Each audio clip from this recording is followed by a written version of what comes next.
or the Twin Towers, Chapter 7. City within a city. The World Trade Center was truly a city within a city. So much mail came to the Trade Center complex that it had its own zip code, 10048. On an average day, as many as 150,000 people visited the towers. Some came to do business with the many companies located there. Others visited merely to marvel at the sheer size of the buildings. In the South Tower, called 2 World Trade Center, tourists paid to take a super-fast express elevator to the 107th floor indoor observatory.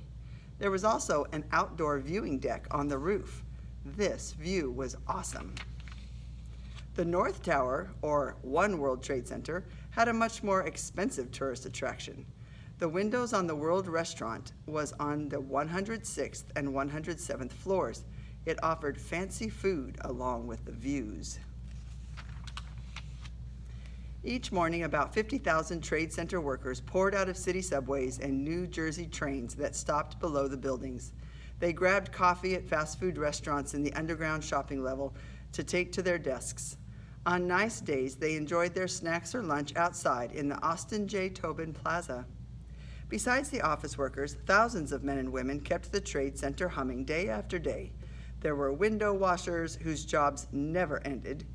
Once every window was washed in the 2 towers, the whole process had to start all over again. Cleaning crews kept the building shiny and bright. Engineers, electricians, and plumbers repaired equipment. The Trade Center also had its own police force with all the powers of New York City police officers.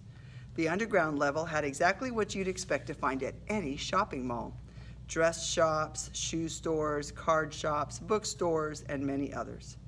Because most customers were commuters, the stores opened earlier, around 8 a.m., before the workday began. The Trade Center was much quieter at night. The neighborhood didn't become the lively 24/7 area that David Rockefeller had hoped for. Still, the towers were never empty. Besides the overnight cleaning crews, plumbers, electricians, and many security workers, there were people who worked at companies that tracked the stock markets in Hong Kong, Tokyo, and other cities, many time zones and half a world away. By 6 a.m., when some of the overnight workers were heading home, the first of the daytime workers were streaming out of the subways and trains again.